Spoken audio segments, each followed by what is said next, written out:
Hi, said here, viewers of Equinoxe Television. It's 6 p.m. by studio clock. We thank you so much for joining us on this edition of the news. Our major stories right away. Acute fuel scarcity hit most major towns of the country, from Douala to Yaoundé and even Bafoussam in the West region.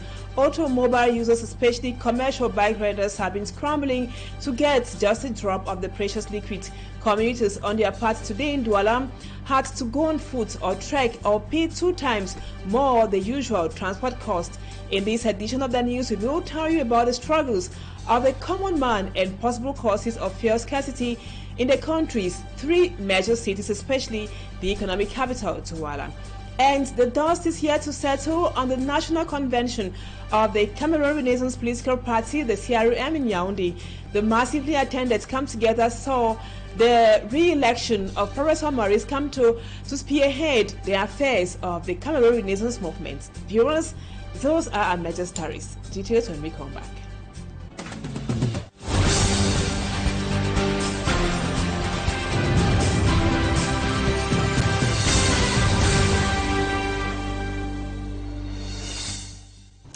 Welcome back, viewers. Thank you so much for always being with us. We told you in the headlines, it has been a very difficult moment for city dwellers of Douala, Yaoundé, and even Bafoussam in the West region following fuel scarcity. And most commuters had to go on foot for several hours just to get to their various destinations because of the shortage of fuel here in the economic capital, Douala. Our reporter, Smart Njikangero, spoke with some commuters and also made a stopover at some filling stations here in Douala. Here is what he saw and heard. Vehicles on long lines as they wait for their turn to get fuel. A fuel filling station in Serene Dogbad neighborhood has been overtaken by cars and commercial motorcycle users as they tussle to get fuel unfolds. At another fuel filling station within the town of Douala, Monday morning, all those who needed fuel lined up with containers waiting for their turn to get the fuel. The scarcity didn't only start this Monday. Since Saturday, we've been in search of fuel. I heard it started in Yaoundé before coming to Douala. I left from Village neighborhood to Bonaberi in search of fuel before finally arriving at Deido to get the fuel. Due to the scarcity of fuel at this filling station, each person has a right to get fuel of 1,000 francs CFA. For those who can't afford containers to get the fuel, they came at once with the engines of the commercial motorcycles. While those who want to interrupt the line had a heated quarrel with others who want to get the fuel.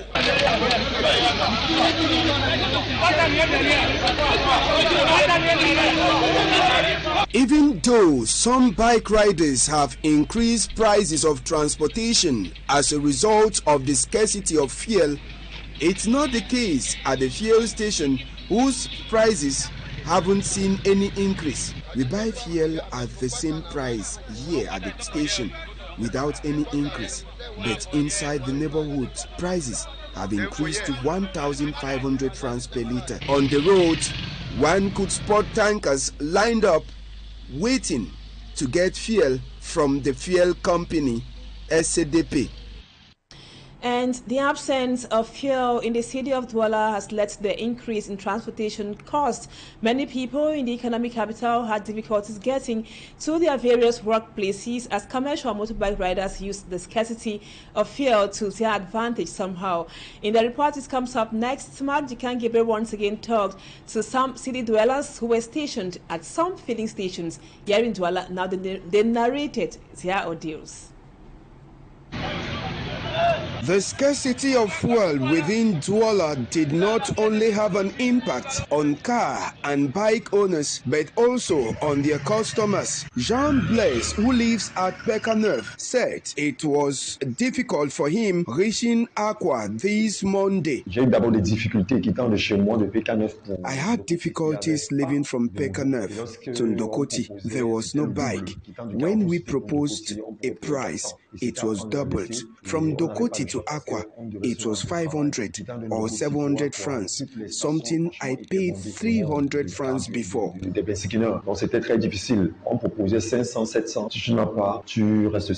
Anthony owns a car and works in Aqua. Unfortunately, this Monday, he was not able to make use of his car but had to come to work using a commercial motorcycle, which he spent double. My car has been on the spot for the past 2 days because of no fuel. It's complicated. I had to take a bike, 500 francs instead of 300 francs to come to the office. I hope the situation will be different later in the evening. Just like Jean Blaise and Anthony, Dimitri Yamin and Jean-Jacques didn't have things easier on their side. Coming to work was very difficult for me because of the fuel scarcity. Even when you see the fuel, a liter was sold at 1,000 francs. It was very difficult for me. I spent time on the road in search of a bike, and I paid double the amount. Living from Mobile Guinness to Aqua, I paid 1,000 francs instead of 400 francs. The hope of all road users is for the situation to be remedied by the end of the day. Difficult indeed. And still talking about fuel scarcity and its consequences, an economist, Edmond Kouyaté, says the justification given by the Minister of Water and Energy Resources for fuel shortage in Douala, Yaoundé and Bafoussam is somehow vague. To him, the delay in renovating Sonora and giving it its full capacity to operate account for the recurrent fuel crisis in the country. Innocent Aze. The recurrent fuel scarcity, which according to some commercial motorbike riders resurfaced last Wednesday, December 6th, originates from different sources. Sonora so far is not operational. So far, Cameroon cannot refine its products. So we depend a lot on the international market. As long as we're going to depend on international market, we will continue to be suffering this type of problem. This crisis is simply due to the fact that Sonora and some few marketers, I think 4 of them, are the only one to import fuel so far. I think we have to go back to the former system that all the marketers should be allowed to import their fuel and then stock it at SDP and then sell it gradually. In a press release, the Minister of Water and Energy Resources, Gaston Elundu-Esomba, highlighted unfavorable weather and sea conditions, which caused the delay in the arrival of 3 vessels transporting the said fuel from the hub port of Lomé. A justification which does not make sense to the economist Edmond Kouyaté. It should have been a general problem. All the countries around, all the African countries, nobody is suffering the same problem. So how can the minister explain that it's a problem of weather and it's a problem of sea conditions, and then Cameroon is only the country suffering this? Our government has to be very, very responsible when they are explaining problem Cameroonians are facing. To end this recurrent fuel crisis in Cameroon, the burnt Sonora has to be quickly renovated and resume full operations. Make Sonora being operational again. Let's do what is necessary to rehabilitate Sonora and let Sonora refine our oil. I think they have installed a new cracker with a new technology that can actually refine Cameroon oil, which is not what we used to do in the past. So today, with the new cracker installed in Sonora, I think Cameroon is able to really refine 100% of its production, and then we'll have this problem definitely solved. Edmond Kouyaté rebukes allegations the scarcity was a move to increase the price of fuel. And in the second part of the news, we will be talking a little more detailedly on the adverse effects of fuel shortage in Cameroon. Now, in politics, the Cameroon Renaissance Movement has reaffirmed its leadership position on the opposition political landscape in Cameroon through its national convention, which ended over the weekend in the nation's political capital, Yaoundé. And some officials have backed this school of thought with what they described as the massive attendance by militants and sympathizers. Several parties present at the CRM convention throw their stance for a united opposition in Cameroon. Babila Jonathan with the details. Thousands of militants, supporters and sympathizers of the Cameroon Renaissance Movement CRM political party filled this Yaoundé conference hall to the brim last weekend.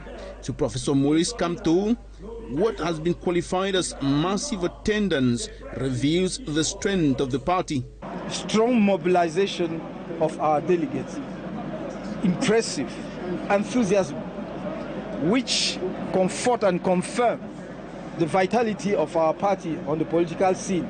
Another level of mobilization is the presence of at least 20 other political parties. The leaders of some of the parties took to the rostrum to support the idea of a united opposition to seize power from the Cameroon People's Democratic Movement, CPDM political machinery. Honorable Tomedi Ndamjoya of the CDU, Zipa of MP, Mouvement Progressiste, Sam Baka of APF, who made a moving statement, Prince Ekoso of the USDP party, Njang Dennis of the People's Action Party.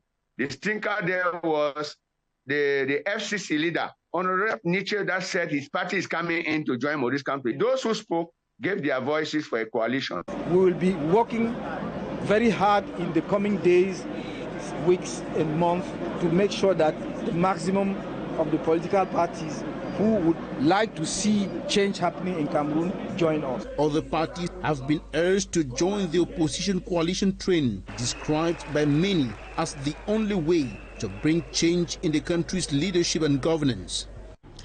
And over to these other very important news elements in health, a new dawn at the helm of the Cameroon Medical Council following the election of Dr. Rudolph Fonkwa, the health expert who takes over from Dr. Guy Sanjong as president of the Medical Council, was able to beat 6 other contestants by securing 246 votes. Immaculate Fogwe, the report which comes up next, tells us who Dr. Rudolph Fonkwa is really and what he plans to accomplish within his 3-year mandate. Dr. Rudolph Fonkwa now has the responsibility of heading the affairs of the Cameroon Medical Council after securing for himself 246 votes out of 535 in a highly contested election that took place in Yaoundé. The 70-year-old becomes the 4th person to occupy this position. He succeeds Dr. Guy Sanjong, who has been occupying the position for several years now. Within his 3-year mandate, the founder of the EDMED Clinic intends to integrate graduates into the medical field in the job market. He also wishes to create a permanent information unit for doctors within the Secretariat of the Cameroon Medical Council that can provide guidance to young doctors. Other goals in his manifesto includes creating a professional civil society and support fund that can grant low-cost loans to young doctors who want to set up health structures. The elective General Assembly that saw the election of other bureau members puts an end to the wrangling and other hitches that marred the last elective General Assembly, which was later postponed by the Minister of Public Health. Dr. Rudolph Fonkwa hails from the West Region, precisely in Bayangam.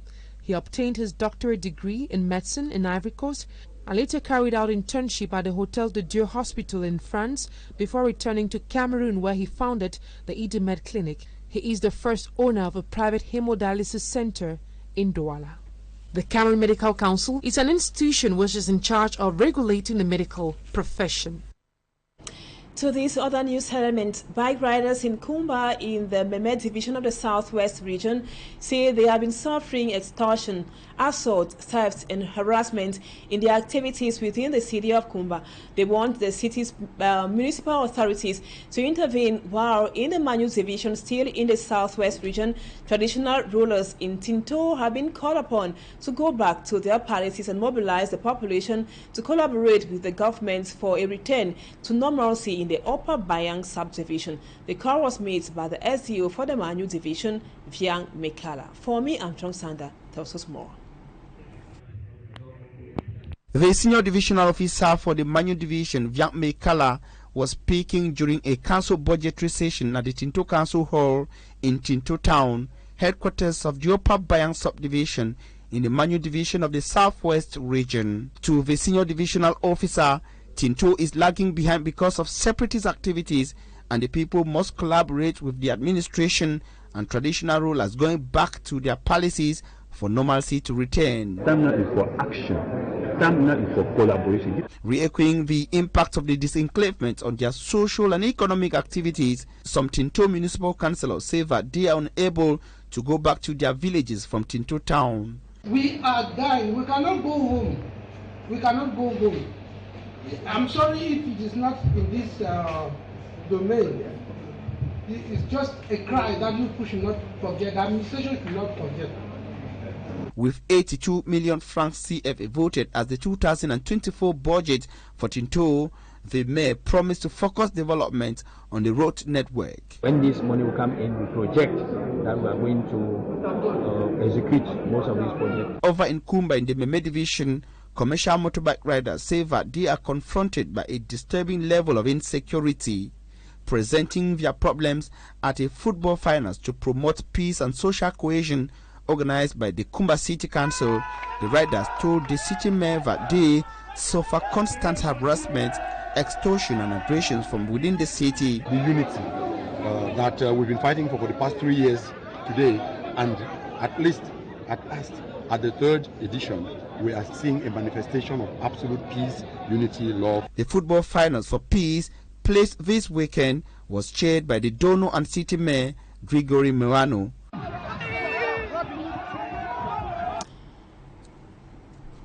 From the southwest, we now take you to the Far North region, precisely in the Turu subdivision, where several women and children are now widows and orphans as a result of Boko Haram incursions and attacks.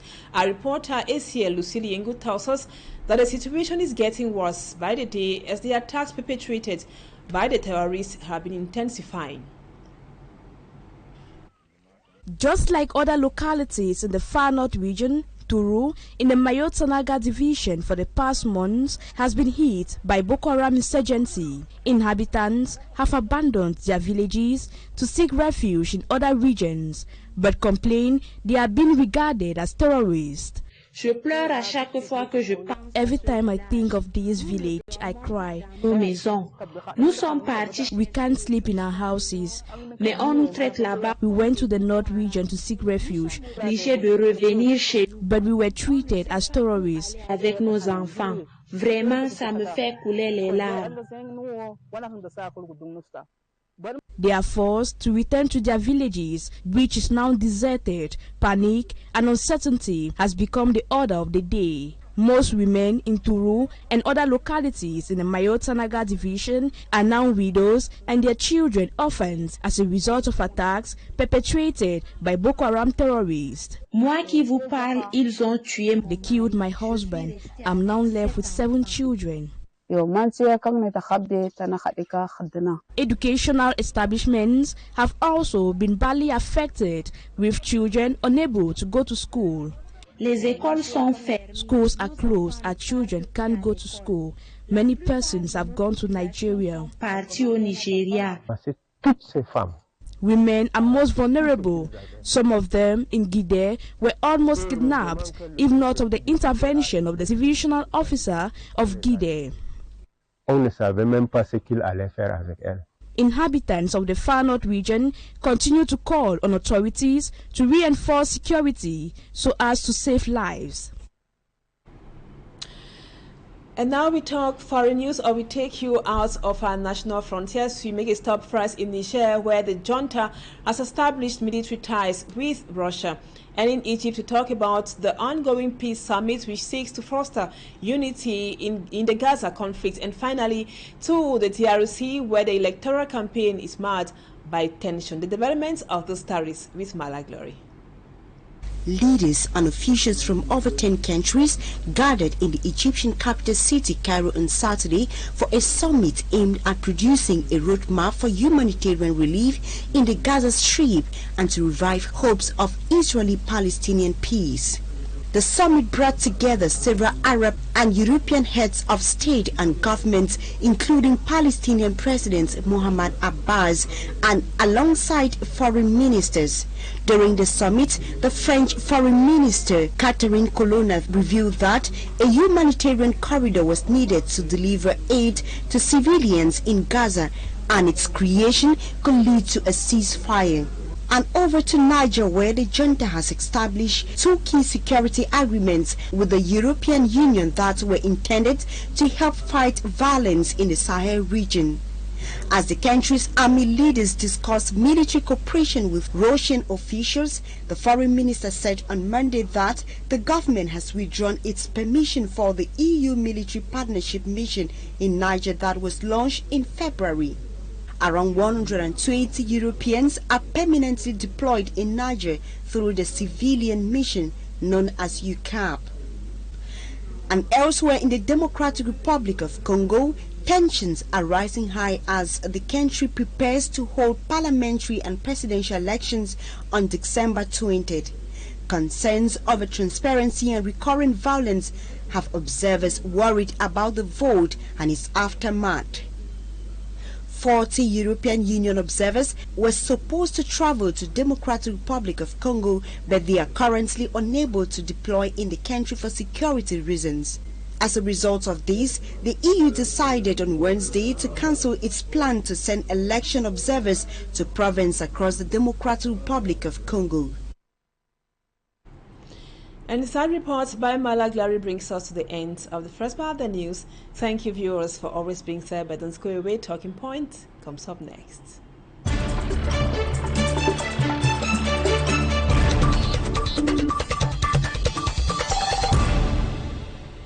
Welcome back, viewers. We will be coming back to the adverse effects of fuel scarcity on the inhabitants of Douala Yaoundé and even Bafoussam in the west region of the country. And we told you in smart reports that most commuters had to pay 2 times the price they pay as transportation costs today because of the fuel shortage. And our guest tonight is Edmond Kouyaté. Edmond Kouyaté, thank you so much, sir, for accepting to be our guest on Talking Point tonight. You are an economist. Now, today we are experiencing severe fuel scarcity in major cities in Cameroon in the 21st century with all its negative casualties. What's your take as an economist to this situation, which seems to be surpassing even our local authorities? Which seems to be suppressing our local authorities. I think, first of all, the government has to communicate. I don't understand why 4 days after we are facing this problem, because it started in Bafoussam in the west, and then now we are having the same problem in major cities, Douala and Yaoundé, and I still don't understand why the government is not communicating really. I saw a press release with a content which is very pathetic, because what the minister tried to explain with problem of the sea, problem of weather and so on, it's not convincing. Nobody can be convinced with that, because actually if it is a problem of weather and sea problem, I think it should be a problem affecting not only Cameroon but all the countries importing, passing through the sea, because I don't think in that sea is only Cameroon boat vessels that are moving in that sea to be facing this type of problem. So I think Cameroon government has to communicate to give real reason to Cameroonians why they are facing this type of crisis. Secondly, I think it is high time for us to understand that we should stop depending on importation, because we are among the country who are lucky to be having oil, crude oil. We are exporting crude oil. Cameroon is a crude oil producer.